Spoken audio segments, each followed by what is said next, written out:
존경하고 사랑하는 우리 구독자 여러분 반갑습니다. 여러분의 천만 라디오 청취자입니다. 이제 또 오전 시간이 이제 다다랐는데 조만간 또 점심시간 다가올 것 같아요. 여러분 점심 맛있게 드시고 한번 또 제가 미국 소식하고 관련된 이야기들을 한번 썰을 풀어보도록 하겠습니다. 오늘 미국장 보니까 상당히 좀 실망스럽죠. 이런 시간은 괜찮았어요. 어디까지는 잘 나가다가 계속 줄줄줄 흘러내려가는 그런 모습을 보면서 잘 때 괜히 봤나 해가지고 화딱 지나가지고 잡아놨는데 역시나 결국은 떨어졌더라고. 좀 실망감을 좀 많이 느꼈을 겁니다. 보니까. 근데 지금 상태가 좀 안 좋아요. 안 좋게 하는데 그 SVB가 뭐냐? SVB 실리콘밸리 그쪽 은행이죠. 이게 사태가 좀 큰 것 같아. 심각해요. 그러다 보니까 한 25bp 정도 되지 않겠나. 금리를 올리기는 좀 힘들 수 있어요. 오히려 또. 울고 싶은데 뺨 맞은 격이다. 그럽니다. 울고 싶은데 뺨 맞은 격이라고 하는데, 뉴욕 증시가 일자리 보고서를 능가하는 SVB 파이낸셜 그룹의 사실상 그 파산 소식 때문에 결국은 이틀째 하락을 이제 이어갔습니다. 이번 주 마지막 그 거래 금요일 뉴욕 증시에서 다우지수는 전일보다 344.9포인트 내려서 31,909.96을 기록을 했더라고요. 나스닥도 1.76% 하락을 해서 11,138.89에 장을 마쳤고 S&P 500도 1.44% 정도 빠져서 3,861.73 일점을 기록을 했습니다. 미국의 캘리포니아 주정부가 그 실버게이트 파산이죠. 이로 인해서 연쇄 자금 위기를 갖고 있는 SVB 파이낸셜하고 그 자회사 실리콘밸리 뱅크 여기에 영업을 전격적으로 이제 폐쇄를 합니다. 폐쇄를 했고 이 뱅크런 가능성이 높아지다 보니 이 예금자 보호를 위해 영업을 중단시키고요. 이제 공적 통제를 시작합니다. 공적 통제. 그래서 SVB 파이낸셜 주식은 연 이틀 60% 이상 이제 폭락을 합니다. 그리고 급기야 거래가 정지가 됐다. 정지가 됐습니다. 이 여파로 SPDR S&P 지역의 은행 ETF가 4.7%나 폭락을 해요. 4.7%나 폭락을 했다. 은행 ETF가. 이번 주 주간 하락폭은 16% 이상입니다. 사실상 보면은 코로나 그 팬데믹 발생 이후에 하락폭이 이제 재현되고 있다. 그렇게 보시면 될 것 같아요.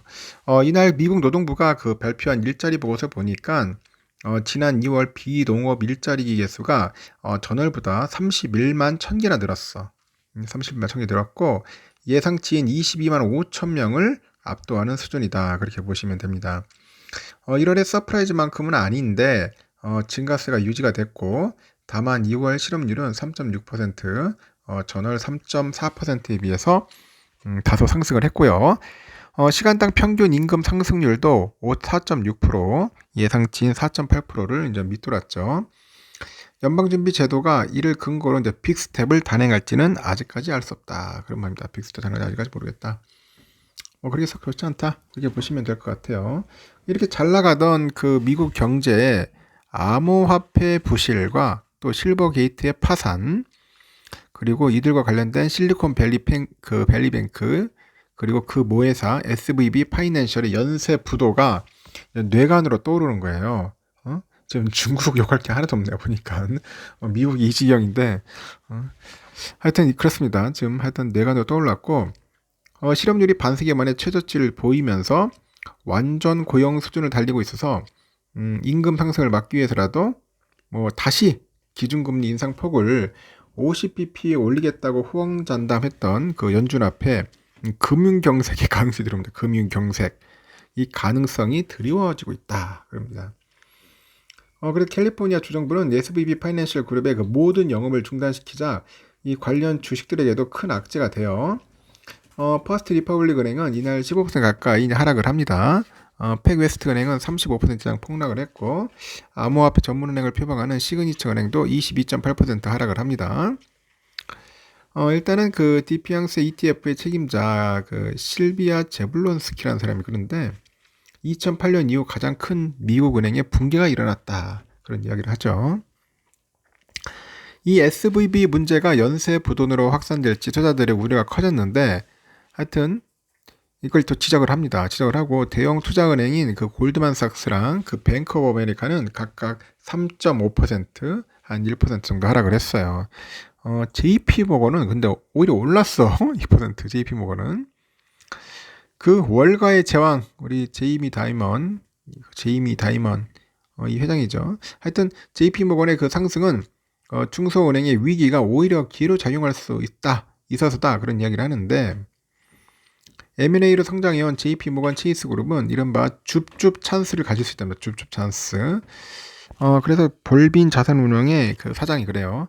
일부 그 은행 주가가 빠지면은 괜찮은 은행을 우수한 은행들이 인수할 기회가 만들어진다. 그래서 대형 은행들의 사업 다각화는 안전하기에 은행 산업 전체 시스템 문제로 이어질 가능성은 없다. 그런 이야기를 합니다. 이렇게 은행 위기가 발생하면서 연준이 호언하던 빅스텝 가능성은 정황상 낮아진 것 같고 2월 일자리 데이터는 연준의 긴축 정책이 경제를 냉각시키고 있다는 그런 징후로 보이면서 SVB 폐쇄로 인해서 연준이 3월 말 FOMC에서는 50bp 인상으로 돌아갈 가능성은 낮다. 뭐 그런 이야기도 합니다. 그래서 SVB 사태의 그 확산 여부와 화요일로 예고된 인플레이션 보고서에 따라서 그 연준의 선택이 갈릴 것이라는데 인플레이션 보고서가 지나친 과열이 아닌 이상에는 연준이 한 25bp 인상에 그칠 것 같네요. 보니까 그렇게 다들 예상을 하고 있고 실제로 그 패드와치에 보니까 전일까지 과반이 넘던 그 트레이더들의 기준금리 50bp 인상 가능성 예상은 25bp로 반전이 됐어요. 장 마감 후 4시 30분 현재 25bp 인상이 62%, 50bp 인상은 38% 떨어졌다 보시면 될 것 같습니다. 연준의 빅스텝을 예상하면서 2년물 기준 5%, 10년물 기준 4% 금리를 넘나들었던 국채금리는 이날 큰 폭의 하락세를 보였고 은행 부도 사태가 몰고 올 그 파장을 염려하면서 죄송합니다. 갑자기 뭐 떨어뜨려 가지고요. 하여튼 주식에서 그 빠진 자금이 국채 시장으로 좀 몰려들어서다 그런 이야기도 합니다. 2년물 금리는 그 이날 전일보다 31.6bp 급락을 해서 4.582죠. 4.582% 거래되고 있고 10년물은 23.4bp죠. 빠져가지고 3.689에 수렴을 했습니다. 금융위기 이후 가장 큰 폭의 하락세인데 금리 하락은 2008년 9월 리먼 브라더스가 그 파산한 이후 2일간 급락한 수준에 벌써 근접을 했어요. 투자자들이 상대적으로 안전한 마진이 보장되는 국채 시장으로 좀 몰리는 것 같습니다. 국제 시장의 분위기는 반대로 S&P 500 금융 부분은 이번 주에는 8.2% 하락을 했고 S&P 500 부동산은 6.7% 빠지고 S&P 500 소재는 7.5% 내렸습니다. 하여튼 오늘 뭐 보니까 새벽에 다 빠졌어요. 나스닥 100도 한 1.3% 빠지고 필라델피아 반도체가 한 1.89% 빠졌는데 그 보니까 그 엔비디아가 한 2% 빠졌더라고요. 엔비디아 많이 빠졌죠. AMD 1.6%, 그리고 브로드컴 1.24, TSMC 1.84 많이 빠지네요. 퍼센트수.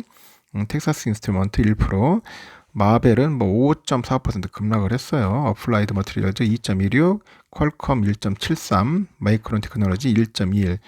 다 쭉쭉 빠졌습니다. 오히려 인텔이 올랐어. 인텔. 아이러니하게 인텔이 2.95% 올랐습니다. 일단 월요일은 그렇게 썩 좋지 않을 겁니다. 또 한번 큰 회오리 바람이 한번 불어칠 것 같습니다. 일단 여기까지 하겠습니다. 다음 시간에 뵙도록 하겠습니다. 여러분 좋은 하루 보내십시오.